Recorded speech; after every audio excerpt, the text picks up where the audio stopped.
العلم نور العلم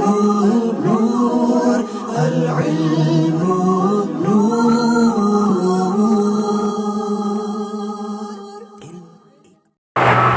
الحمد للہ رب العالمین والعاقبۃ للمتقین والصلاۃ والسلام علی سید الانبیاء والمرسلین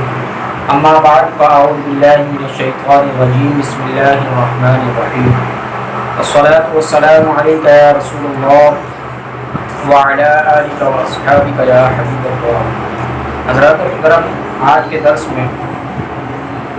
ہم سنیں گے لوگوں سے خندہ پیشانی سے ملنے کی فضیلت۔ حضور سید عالم نور مجسم نبی رحمت صلی اللہ تعالی علیہ وسلم نے ارشاد فرمایا، جو شخص مجھ پر محبت سے درود پاک پڑھتا ہے میں اس کا درود پاک پڑھنا خود سنتا ہوں۔ اللہ تبارک و تعالی سے دعا، اللہ تبارک و تعالی ہمیں کثرت کے ساتھ حضور سید عالم نور مجسم نبی رحمت صلی اللہ تعالی علیہ وسلم پر درود پاک پڑھنے کی توفیق عطا فرمائے۔ آپ سب بھی میرے ساتھ مل کر ایک بار درود پاک پڑھیں۔ الصلاۃ والسلام علیک یا رسول اللہ وعلی آلک واصحابک یا حبیب اللہ۔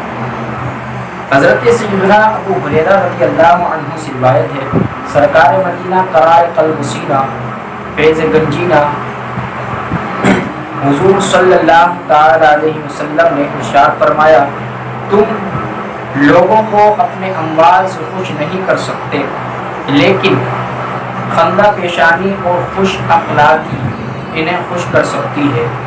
یعنی ہم لوگوں کو اپنے مال سے خوش نہیں کر سکتے، لیکن اگر ہم عاجزی اور انکساری کے ساتھ اچھے اخلاق کے ساتھ لوگوں سے ملیں گے تو لوگ خوش ہوں گے اور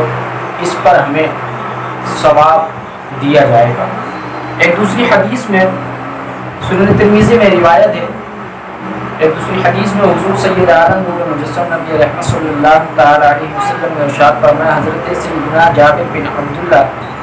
روایت کرتے ہیں، حضور نے ارشاد فرمایا، افضل ترین صدقہ یہ ہے کہ تم اپنے برتن سے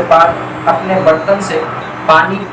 اپنے بھائی کے برتن میں انڈیل دو اور اس سے خندہ پیشانی سے ملو۔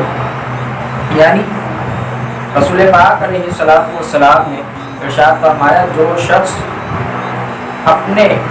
برتن سے پانی بھر کر اپنے بھائی کے برتن میں ڈال دے اور اس میں انڈیل دے اور اس سے خندہ پیشانی سے ملے تو اللہ تبارک و تعالیٰ اسے صدقہ کرنے کا ثواب عطا فرمائے گا۔ اللہ تبارک و تعالیٰ سے دعا ہے، اللہ تبارک و تعالیٰ ہمیں بھی اپنے مسلمان بھائیوں کی مدد کرنے کی توفیق عطا فرمائے۔ وآخر دعوانا ان الحمد للہ